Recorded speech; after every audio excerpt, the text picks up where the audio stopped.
En otras palabras, se siente muy complacido de contar en el día de hoy con la presencia de Su Excelencia, el embajador Daniel Sabán, embajador del Estado de Israel en República Dominicana.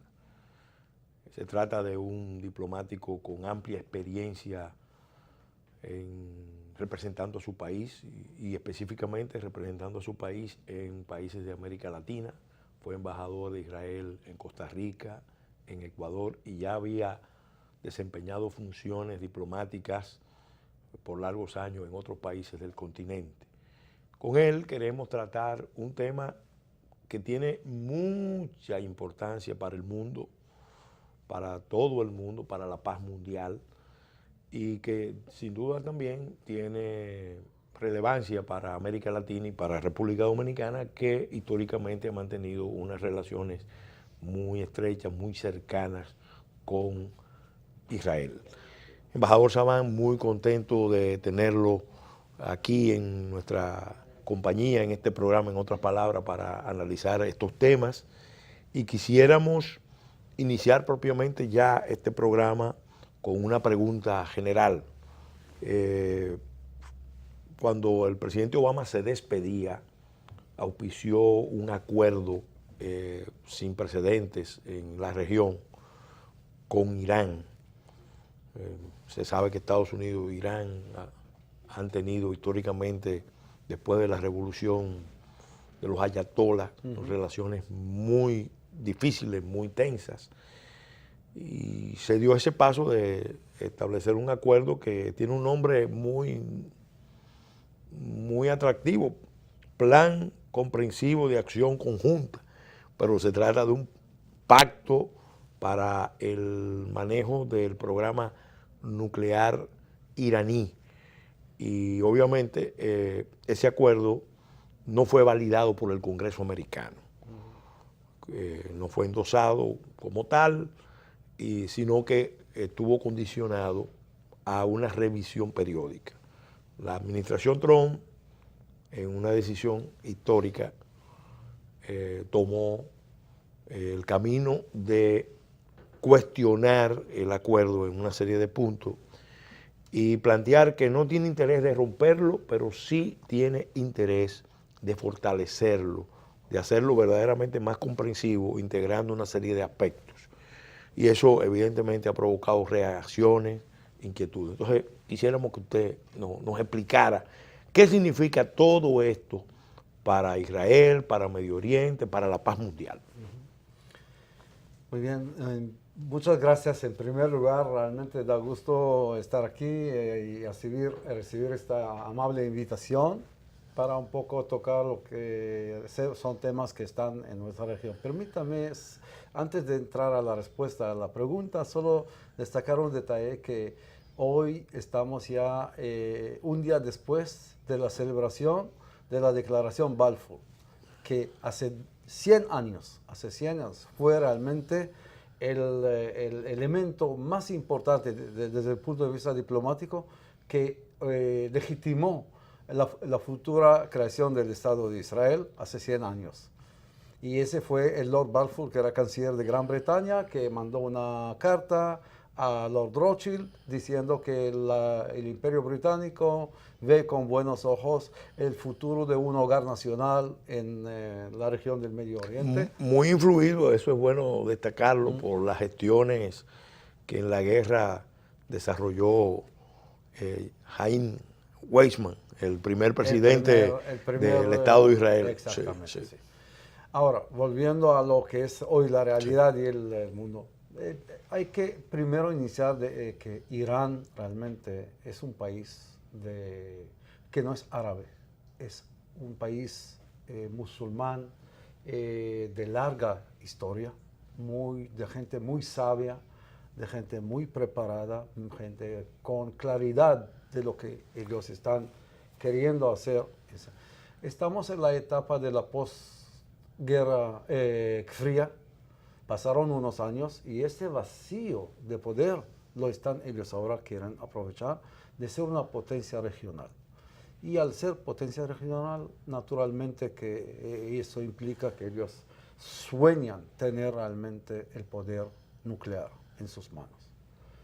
Si hubiera sido que ese es digamos, un objetivo que tiene para un país que realmente tiene deseos solo de paz y de estabilidad, creo que el mundo hubiera aceptado. Pero cuando un país y sus liderazgos diariamente, desde Ahmadinejad, Khomeini, Khamenei y los demás, Rouhani ahora. Rouhani, sí.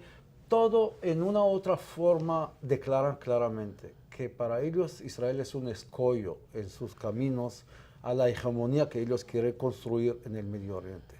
Y la mejor forma para evitarlo es eliminar al Estado de Israel.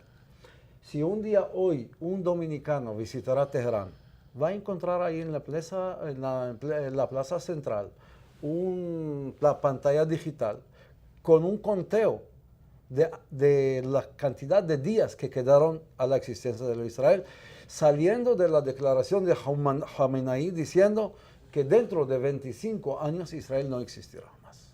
Es decir, estamos viviendo en tiempo contado.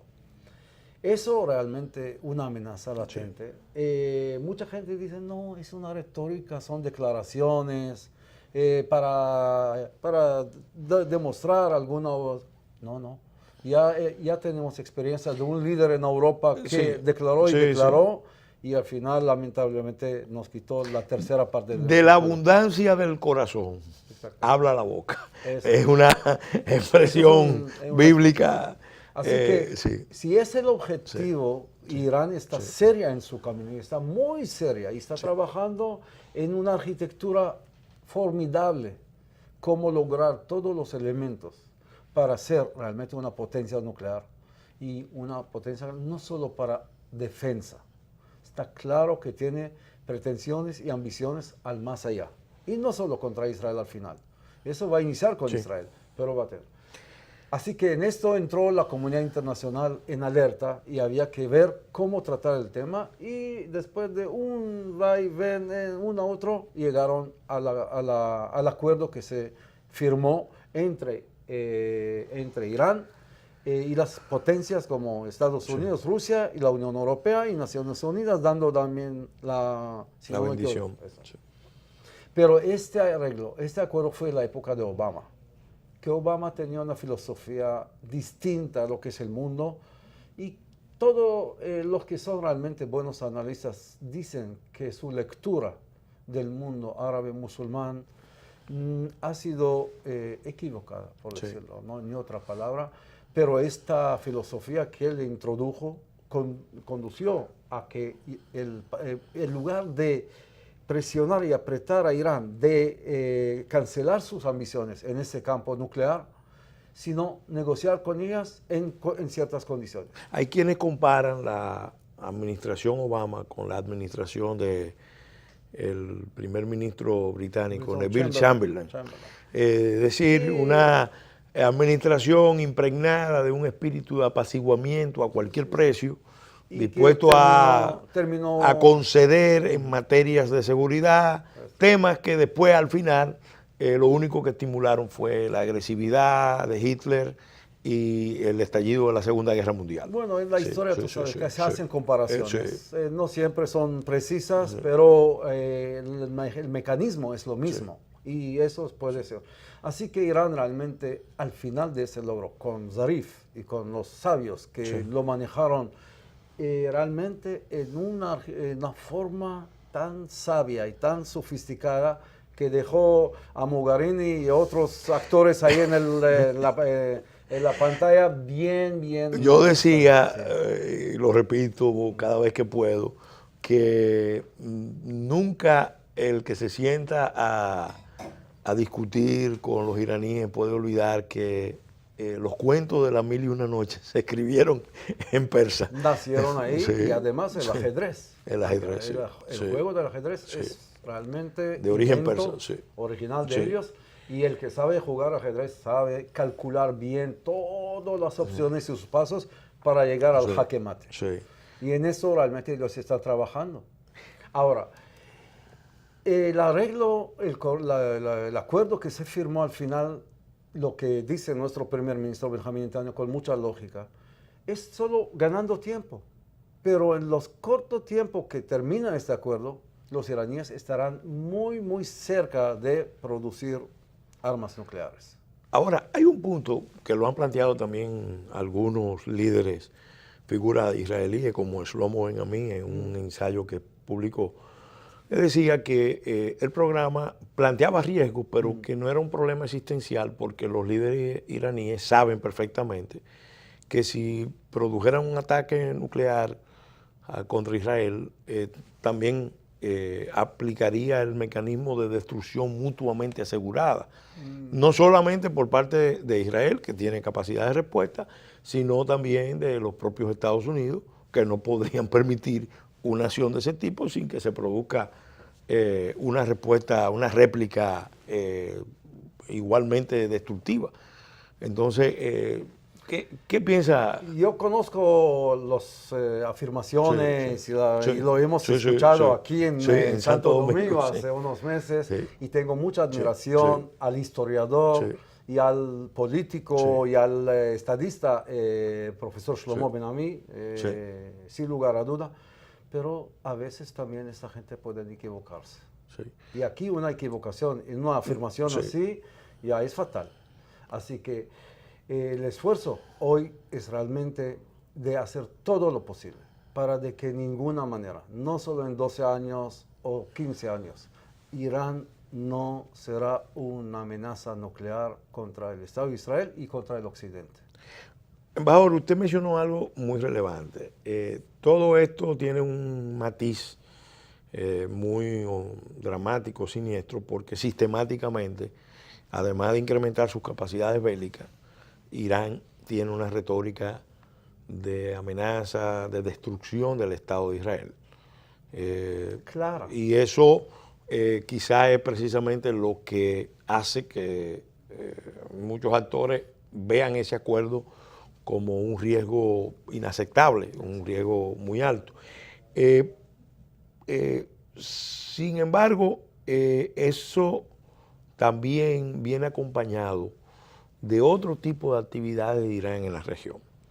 Irán está practicando, desarrollando su capacidad misilística, está demostrando tener capacidad de colocar los misiles a unos alcances, a unos destinos que no solamente están en el rango del espacio de Israel, sino que abarcan también Arabia Saudita y eventualmente la misma Europa.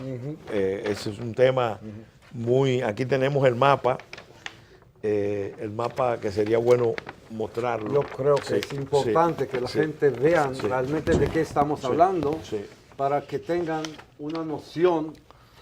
Mira qué gigante estamos hablando de Irán con tantos vecinos, ¿sí? Y mira qué pequeño es lo que es el Estado de Israel. Y la distancia está de 1.500 kilómetros. Y los misiles que ellos están ahora fabricando, lo quieren, si van a limitarlos hasta 2.000 kilómetros, quiere decir que siempre van a lograr llegar a Israel, pero llegan a Turquía, llegan a Rusia. El futuro, el objetivo es... Llegan a Europa, Si la hegemonía chiita va a lograr su objetivo de ser hegemonía de toda esta región, de superpotencia de toda esta región, especialmente los lugares sagrados del mundo sunita en Arabia Saudita, eso permitirá realmente una amenaza muy seria a la estabilidad de todo el mundo. Entonces ahí viene otro aspecto. En paralelo, se ve que Irán, y no desde ahora, hace tiempo, está muy implicado en conflictos regionales. Está apoyando una insurrección en Yemen. Exactamente. Y tiene una visión expansiva hacia el oeste, porque desde Irán se proyecta hacia la población chiita de Irak, hacia la población Irán hoy día está en Siria y en el Líbano. Pero hay eso. Hay que destacar que Irán, en este momento que estamos hablando, sus fuerzas armadas, sus ejércitos, su poder militar, está presente y activo en Irak, en todo ese esfuerzo que por fachada dice que es el ejército iraquí, pero dentro son unidades. Los Pasdarán, Sí, sí. sí, los guardianes No, de la revolución. Eso. Ellos están ahora en contra de los kurdos, Sí. tratando de contener las aspiraciones de los kurdos a hacer una independencia. Están jugando un papel predominante en Irak. Están jugando un papel muy serio en Siria. Sí. La Siria que fue en guerra civil muy destrozada. Y en el Líbano. Y en el Líbano tiene Tienen un aliado. un aliado. Ya tiene un aliado, tiene un brazo de largo plazo. Un brazo. Hezbollah. Sí. Con Nasrallah, con el Sí. líder Nasrallah. Es realmente, Hassan Nasrallah. ya no es solo un grupo terrorista, ya se convirtió ahora en una fuerza militar de terror Sí. muy gigante que logró ayudar a Bashar al-Assad a sobrevivir en Siria y ahora van a tener tiempo a dedicarlo hacia la frontera norte de Israel y hay una seria amenaza del norte de Israel. Y están trabajando vía los yemenitas para acosar a los saudíes y llegando también a la Franja de Gaza, amigos del Hamas, que es otro movimiento no chiita, sunita, pero que tiene mirada Sí. hacia el apoyo que Irán le puede brindar. Vamos a hacer un militarmente. alto, señor embajador Sabán, y vamos a continuar analizando otras vertientes de este tema tan importante en el próximo segmento. Por-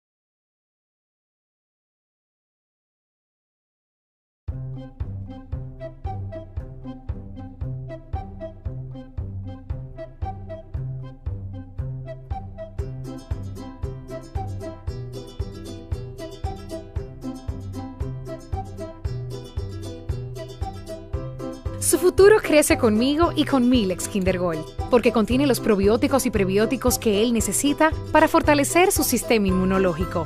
Por eso soy una mamá leona y siempre cuento con Milex Kinder Gold, la leche recomendada por pediatras que saben de nutrición.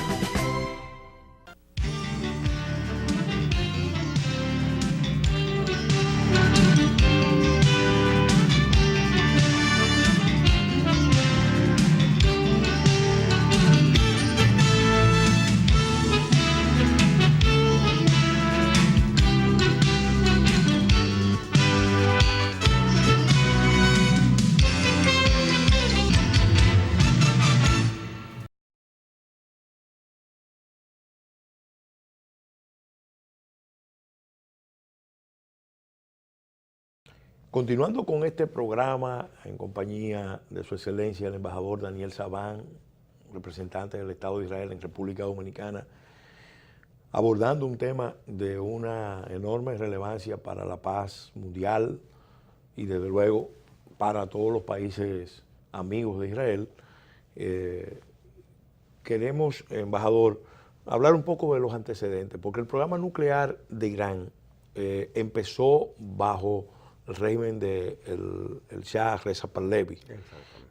El ingeniero, el científico Khan le propuso al Shah el programa nuclear y le habló precisamente de lo que usted señalaba, que Irán estaba llamado a jugar un papel regional importante y que aunque tenía superioridad militar convencional, tenía que prepararse para un escenario de tener armas nucleares, porque ya en la región otros países como Pakistán, como la India y el mismo Israel habían desarrollado capacidades nucleares y que por tanto había que prever el futuro y estar en esas capacidades. Curiosamente, cuando triunfa la revolución chiita, los ayatolás congelan el programa, pero el conflicto con Irán, con Irak, que le costó mucho a la región, a ambos países, los lleva a reactivar ese programa.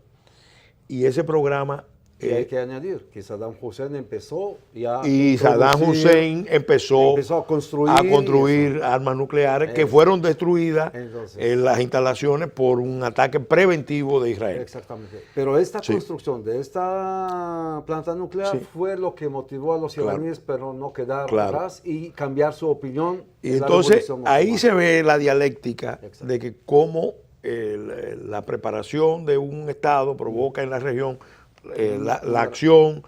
En este caso, Israel está viendo todo esto, tiene también una posición de contener esto, de pararlo, y ha dado una serie de advertencias y fijado una serie de líneas rojas, que también han movido a que cambien también las relaciones, porque se nota que las relaciones de Israel ahora con el mundo árabe suní son diferentes a las relaciones que anteriormente los enfrentaba de manera Por la radical causa palestina. por la causa palestina. Reclutados por la causa palestina. Entonces, ante todo lo que ha pasado en términos de guerra en Irak, en Siria, las tensiones regionales, entonces se ve como que hay una realineación de fuerzas y eventualmente eso puede cambiar totalmente el escenario. Quisiéramos que usted no hablara de eso. Sí, la verdad que eso es lo que está Sí, ocurriendo sí. en el Medio Oriente. Cada vez que nuestro primer ministro, nuestras altas autoridades comentan los contactos que están teniendo con los países del Golfo, todo lo que son Sí, Emiratos, Qatar y Sí. Arabia Saudita, ¿no? Es algo que uno no puede ser, estoy soñando, eso no, porque antes era realmente muy, Sí. muy adverso, ¿no? Pero todos tienen miedo del dominio de Irán y sus aspiraciones, y por eso están buscando aliados en cualquier Sí. parte. Y en, Sí. en Israel, si antes era parte del problema en el Medio Oriente, ahora lo ven como la parte de la solución, como ellos pueden también tener, digamos, aliados. Irán realmente está trabajando y está en este proceso de construir realmente un poder militar.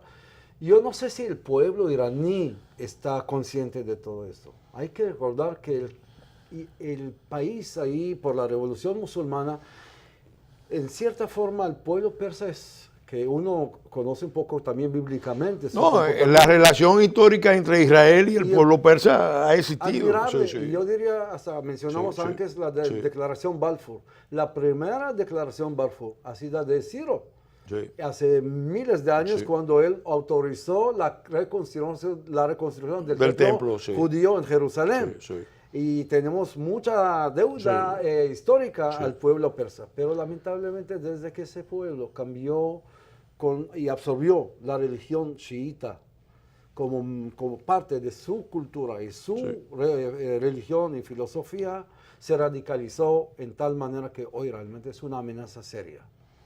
Y esa amenaza seria para el mundo árabe chiita y para sunita y para el mundo occidental en sí, en su totalidad. Y Israel representa de cierta forma lo occidente, pero lo más cercano, y a él hay que tratar de atacarlo.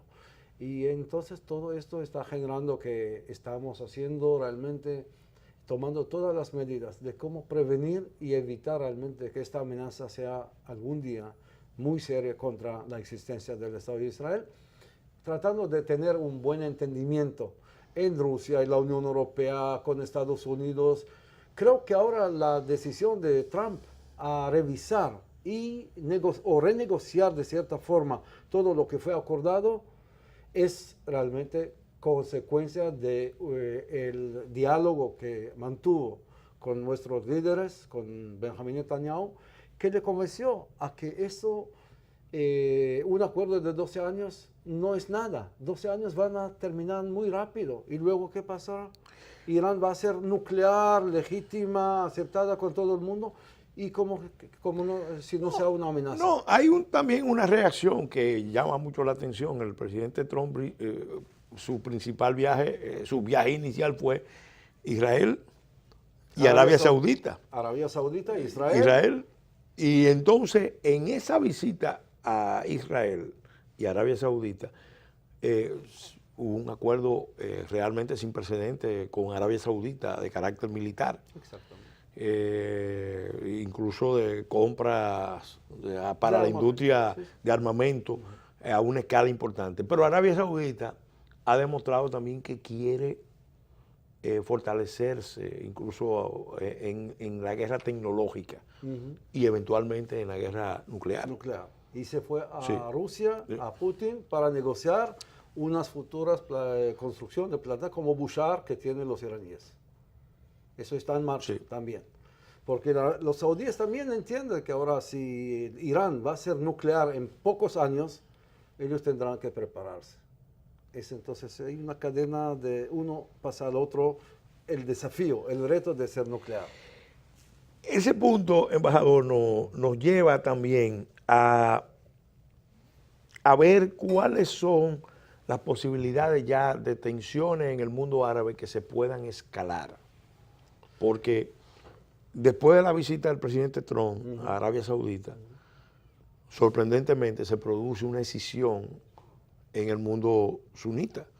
Decía el líder de Qatar que semanas antes de una decisión que tomó el Consejo del Golfo y luego Arabia Saudita, todos estaban juntos y nadie hablaba de Qatar como Estado terrorista. De buenas a primeras se produce un aislamiento de Qatar y ahí parece que diferencias en cuanto a la manera interna de gestionar la relación Estado-sociedad, religión, sociedad. Pero eso tiene implicaciones muy serias en términos regionales. Interárabes. Interárabes e incluso no solamente interárabes, porque llama la atención que Qatar inmediatamente establece un acuerdo con Irán para su seguridad alimentaria y también fortalece las relaciones de Turquía, que es un Estado musulmán con una deriva islamística, pero que tiene pretensiones de reconquistar su antigua influencia como imperio regional. Entonces, explíquenos esta situación. Mira, realmente en el juego geopolítico es un fenómeno. Hay que reconocer que Qatar realmente es un país muy pequeño de dimensiones, digamos, geográficas, de recursos naturales. Tiene es una potencia en exportación de gas, ¿sí? Y que están, digamos, calculando sus cartas en una diferenda que parece que molestó bastante a los hermanos mayores. Sí, porque ellos son los liberales de Medio Oriente, aparentemente. Bueno, con el Al Jazeera, que revolucionó prácticamente la realidad del Medio Oriente. Acaba de dar unas declaraciones planteando la defensa radical de la libertad de expresión, y eso en el mundo islámico. Hay que recordar que la ilustración en Occidente empezó precisamente alrededor de una lucha por la libertad de expresión. La libertad de conciencia, que no es exactamente lo mismo que libertad de expresión, pero sí están íntimamente relacionados libertad de conciencia, libertad de expresión, y ahí empezó la revolución que significó en Occidente la ilustración. Y del Estado y en el mundo islámico no hay nada parecido. No creo que va a haber bueno, vamos a hacer un alto y vamos a continuar en el próximo segmento de este programa analizando ese y otros aspectos de este tema.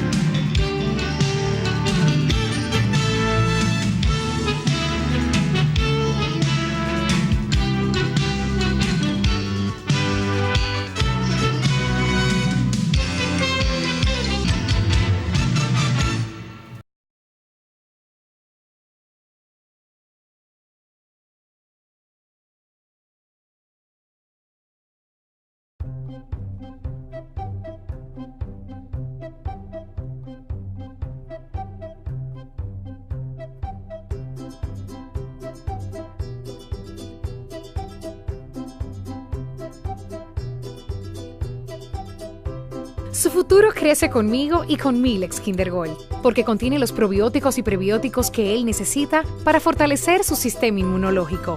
Por eso soy una mamá leona y siempre cuento con Milex Kinder Gold, la leche recomendada por pediatras que saben de nutrición.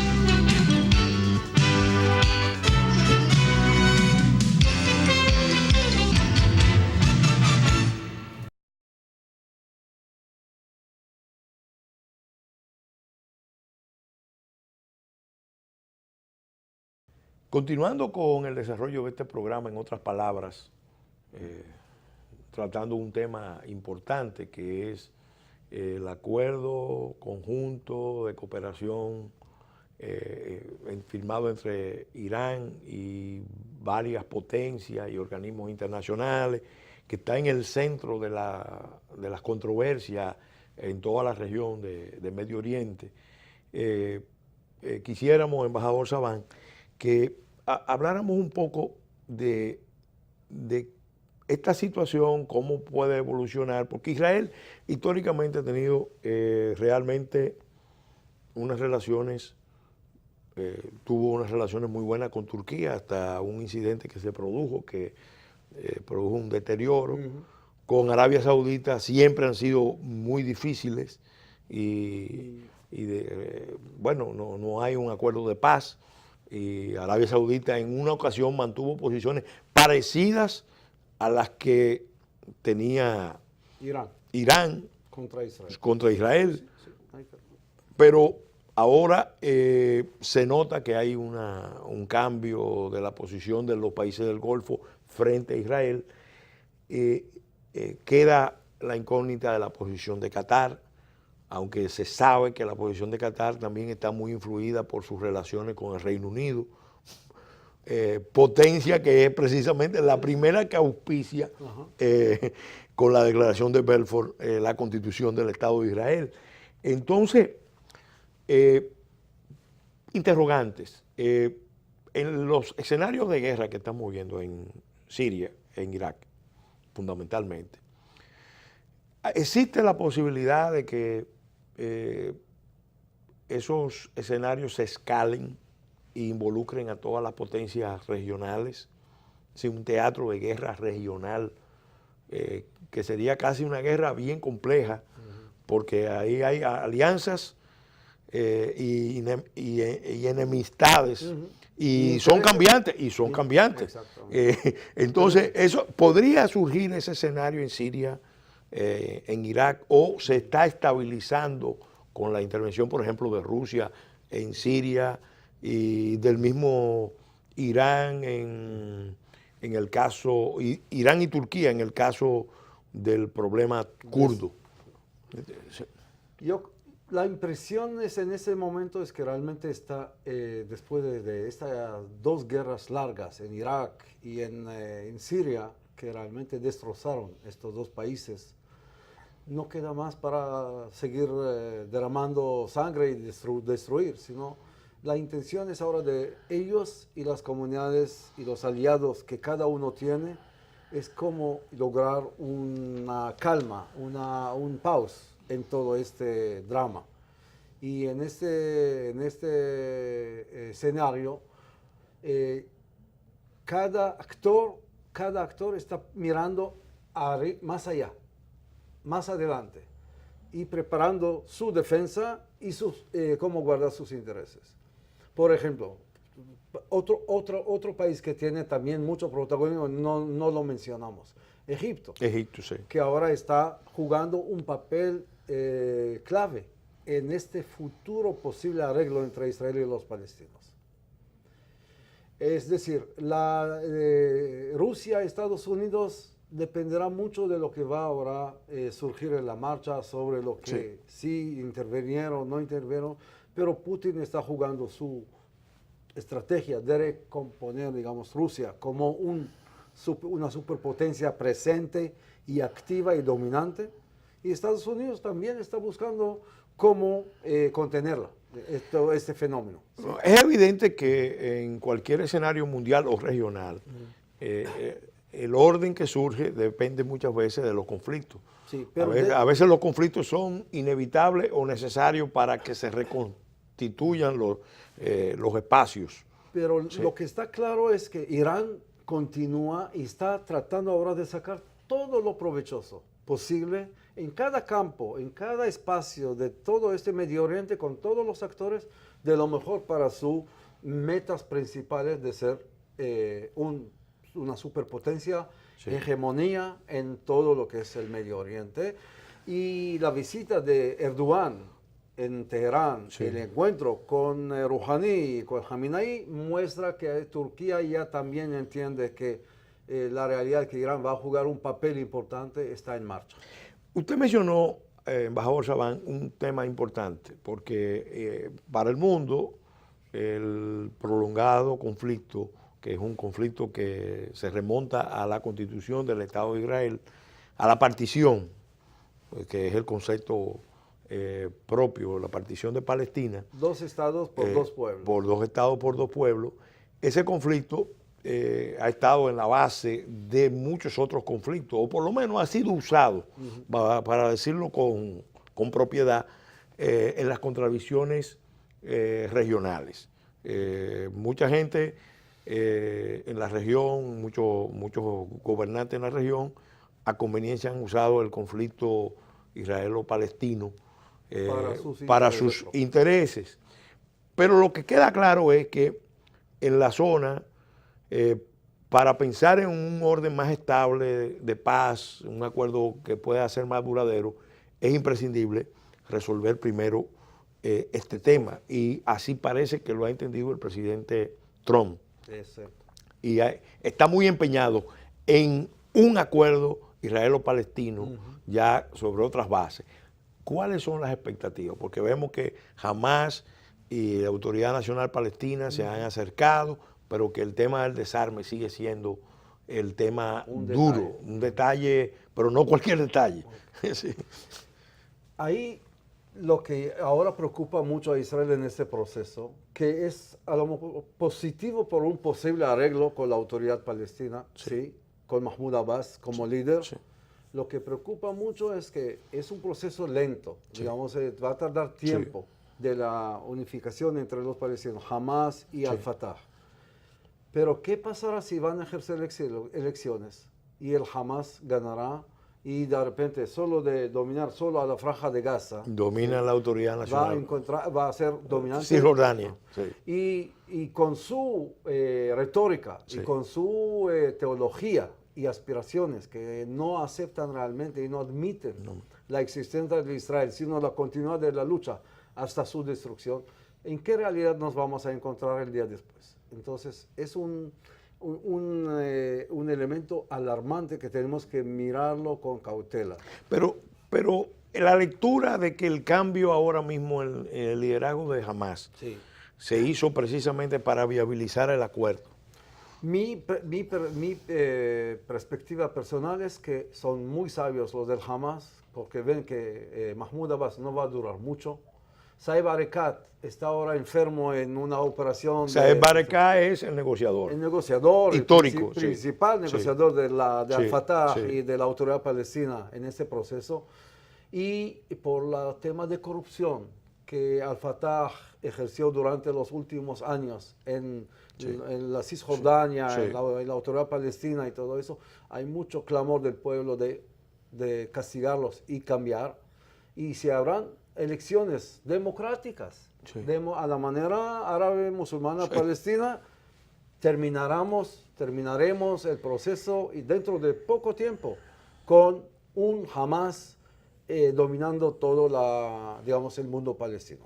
Y eso ya es otra cosa, porque Hamas tiene las ambiciones de ser y pertenecer a la línea, tiene una rama que quiere pertenecer a Irán y no quiere encaminar a las negociaciones. Hay un tema que se ha tratado históricamente en forma intermitente, pero vuelve a la palestra. Y yo particularmente que le he dado seguimiento a los conflictos en la zona y que conozco con sumo interés la situación tanto de la perspectiva israelí como la perspectiva palestina, veo que puede ser quizá una de las fórmulas de solución, que es el tema de la Confederación Jordano-Palestina. En estos días se ha tratado y hay gente de Hamás que ya ha objetado la posibilidad de que se pueda crear una especie de confederación o alianza jordano-palestina, porque es bueno explicarle a los amigos y amigas televidentes que el 70% de la población de Jordania es palestina y que la esposa del rey de Jordania es palestina. Y por tanto hay unos vínculos históricos ahí fuertes y que en términos de viabilizar un Estado palestino ya reconocido y que le dé seguridad a Israel, esto puede ser parte de una solución. Ahí hay que tomar una evolución de los últimos días, de la última semana, de que el rey de Jordania se demostró muy molesto de que Egipto negoció con el Hamás y con el Fatah para llegar a un arreglo sin tomar en consideración los intereses de Jordania. No involucraba. Mahmoud Abbas está ahora muy delicado con el rey de Jordania. ¿Y por qué? Los jordanos tienen sumos... y otra cosa, los del Hamás quisieron abrir una oficina de nuevo en Amán y los jordanos la rechazaron. Porque los jordanos tienen esta lectura de que si el Hamás algún día toma el poder democráticamente y dominará la margen occidental con la Franja de Gaza, antes de seguir luchando y destruir el Estado de Israel, destruiría Jordania. Podría recuperar o ocupar o ganar las elecciones en Jordania y cambiar la estructura de que los hashemitas fuera y ahora somos nosotros los palestinos, y ahí va a ser una entidad palestina muy complicada que va a agravar la situación. Esa es una hipótesis que hay que tomarla en consideración. No es algo que realmente es como digamos, algo fantástico que no puede ocurrir. Sí se puede. Baur, pasamos a otro tema que está también en la región y aparentemente se trató de un intento que terminó en un gran descalabro político, porque hay una vieja aspiración de un pueblo que es musulmán, pero no es árabe. Exactamente. Que incluso tiene figuras tan emblemáticas como Saladino, que era kurdo, un líder musulmán vinculado a Jerusalén, como ciudad santa de las tres grandes religiones. Entonces, ahora mismo se ve un descalabro dentro del pueblo kurdo, una división interna, y se va a posponer esa causa. Los kurdos van a seguir siendo un pueblo con pocos amigos o sin amigos, como decía uno de los líderes históricos del Kurdistán. Yo creo que hay pueblos que perdieron, como se dice, el timing de la historia. No solo en el Medio Oriente. Ya me refiero a otros que están en Europa ahora tratando de ser independientes. Porque a veces el tren salió, la gente no despertaron. El movimiento sionista, por ejemplo, logró el timing exacto de que estamos penúltimo para crear un Estado-nación en nuestra tierra ancestral. Y resultó exitoso. Y eso tiene que ver con una circunstancia muy específica que lo explica Hannah Arendt y lo explica también Basantivi. Y es que el pueblo de Israel, el pueblo judío, fue un pueblo que se internacionalizó cuando, por tanto, tenía mucha conciencia, una conciencia muy viva de la importancia del Estado nacional, que no fue el caso de los palestinos y no fue el caso de los kurdos. Cuando Israel empieza el proceso de reconstrucción de las bases del Estado de Israel, se hace ya con un pueblo que viene de todas partes del mundo, Pero con con una visión de Estado. Y con Sí. una arquitectura Sí. de un visionario Sí. como Teodoro Herzl, Sí, sí. que diseñó el Sí. futuro Estado de Israel. Hay pueblos que parece que durmieron, estaban Sí. bastante, y además son divididos. Los kurdos están divididos en 4 países, Sí. que cada país no los quiere dar, les da una autonomía, pero no más que esto. Y como están en una ubicación también estratégica de recursos como de energía Sí. y petróleo, Sí. entonces aún más no hay una motivación. Y de además darle es un estado dinero. enclavado que no tiene costa, que ese es un factor que influye desde el punto de vista geopolítico para cualquier. Vamos a hacer un alto y ya en el segmento final del programa vamos a analizar ya otras vertientes y recapitular un poco este tema tan importante como ustedes pueden ver para la paz del mundo, para la paz de la región del Medio Oriente y de interés para todos los pueblos del mundo que siguen estos escenarios de conflicto con proyecciones universales.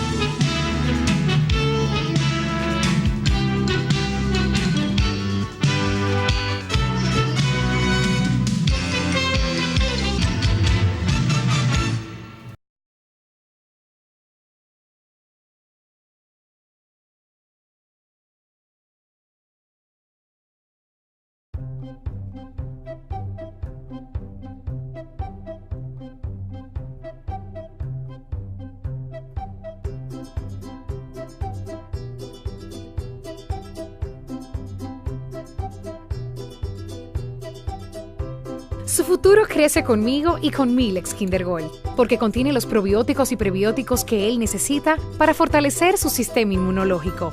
Por eso soy una mamá leona y siempre cuento con Milex Kinder Gold, la leche recomendada por pediatras que saben de nutrición.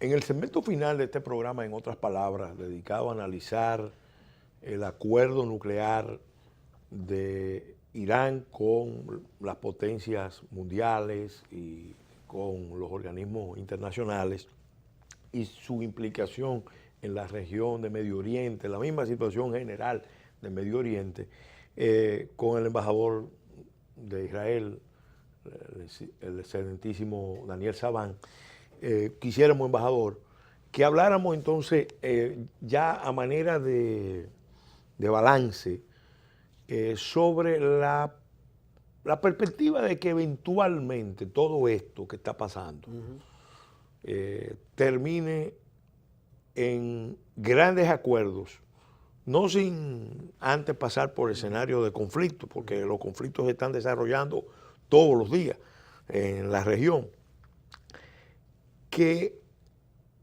involucren a Turquía, que es una potencia regional con raíces históricas importantes, a Irán, que es sin duda una potencia regional igualmente, a Israel, que es un estado pequeño en términos territoriales, pero con una serie de fortaleza y de superioridad en el orden militar y en el orden tecnológico. Le permite sobrevivir y en le una región permite tan hostil. Y entonces agrupando a los países sunitas, dos potencias importantes, una en el plano militar, que es Egipto, que usted mencionó, y otra, ya vamos a decir que es la potencia sunita más importante, que es Arabia Saudita, que también está en un proceso de transformación interna, porque ahora hay un relevo generacional y un cambio en el enfoque de la política Permitir saudí. permitir a las mujeres conducir después de tanto. Eso es una revolución. Eso es una revolución. No, es una ¿Qué gran- posibilidades hay de que todo esto al final, con conflictos o sin conflictos, conduzca a un acuerdo? Porque si no hay un involucramiento de Irán, de Turquía y de Israel en la zona, va a ser difícil que los países árabes, sunitas y chiitas, logren una estabilidad importante. Yo creo que la observación en este momento es que realmente estamos en una etapa de transición. Es decir, que la Guerra Fría terminó. Después de ese colapso de la Unión Soviética, el mundo entró a una situación de unipolaridad, de una superpotencia, Sí. pero ahora el surgimiento de China como futura potencia Sí, y Rusia como recuperando lo que era el poder de la época de la Unión Soviética, estos tres actores, Estados Unidos en su problemática interna y su posición también de cómo recuperar la economía, y con una decisión de cómo un cierto aislamiento, ¿no? America First, sí. está un Sí, sí, poco sí. dejando la arena internacional. Estos tres actores van a jugar un gran papel. ¿Cómo va a esta época de transición culminar? Y creo que en ese momento está lo que se llama crisis management. Sí. Están todos tratando de buscar cómo manejar esas crisis y intentar lograr digamos, un arreglamento, pero Sí. no una paz duradera que puede definir. Y los actores como Irán y Turquía, como países de aspiraciones de hegemonía, están en marcha, están en plena marcha, pero todavía no han logrado. Cuando van a tener las armas nucleares, y eso puede ser Sí. antes de 12 años o durante los 12 años, las reglas de juego van a cambiar. Yo creo que este proceso hay que darle como un cierto tiempo para saber a dónde realmente va a concluir. Naciones Unidas es un foro donde también están mirando y discutiendo todas estas tendencias, ¿no? Sí. Y creo que lo que concierne a Israel y los palestinos, si realmente esta unión de los palestinos es seria y no solo un disfraz del Hamas, podremos llegar a un posible arreglo que Sí. calmará más la Sí. situación en el Medio Oriente. Es bueno recordar, porque esta etapa posguerra fría que usted destacó al principio, en Medio Oriente empezó propiamente ya en 1991, cuando Irak toma la decisión bajo el liderazgo de Saddam Hussein de ocupar Kuwait. Una Unión Soviética que ya estaba débil, termina quedándose al margen del conflicto, y Estados Unidos emerge como la potencia mundial que va a imponer un nuevo orden mundial bajo la hegemonía americana. Esa fue la visión que duró básicamente hasta el año 2001, porque en el año 2001 entonces se produjo un hecho que... Duró hasta, no hasta el 11 de septiembre, Sí. ¿no? Todo Sí, el mundo sí. toma como el 11 de septiembre como un referente, Sí, ¿no? sí. Pero yo creo que el inicio Sí. de todo este cambio en la situación Sí. de Estados Unidos como poder, en el hecho que Estados Unidos en Irak no logró realmente Sí. los objetivos que tenían o querían lograr. Sí, la Segunda Guerra La demostró, Segunda Guerra, eso. la Segunda Guerra del Golfo demostró Eso. el desenfoque norteamericano, porque, Eso fue porque algo- lo correcto, según se ha podido ver, era haber pactado con la estructura del partido Ba'ath sin Saddam Hussein. Eso fue lo que es el consejo sí. del profesor Amatya Barham, Sí, claro. que le dio a las autoridades americanas como un Sí. consejo conocedor de profundo lo que es Irak, Sí. y ellos no lo aceptaron, y a partir de ahí realmente... Sí, prescindiendo solamente del clan Al-Takriti y quedándose con el partido Vague, y eso ha tenido unas consecuencias tremendas. Embajador, ya en los minutos finales, bueno, estamos hablando de un conflicto con proyecciones. Estamos arreglando el mundo. Con proyecciones mundiales, pero hay un tema también muy importante, cómo eso se proyecta hacia América Latina.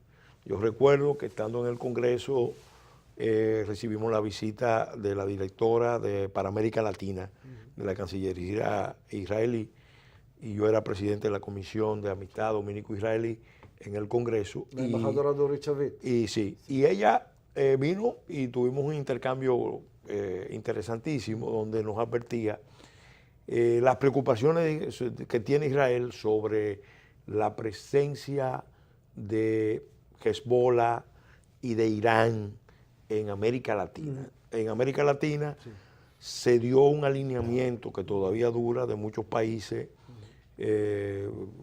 con el liderazgo de Chávez sobre todo y del mismo Lula, pero sobre todo del presidente Chávez, un alineamiento importante con el mundo árabe, musulmán, y por esa vía ya se hablaba de una conexión que empezaba en Irán, Damasco, Caracas, bueno, y ya habíamos visto precedentemente un hecho que conturbó al continente, que fueron atentados contra objetivos judíos, la Embajada de Israel, el AMIA, donde todas las denuncias apuntan a que unidades especiales de la inteligencia Irán, Hezbollah, actuaron en Argentina para producir un hecho que conmovió el continente.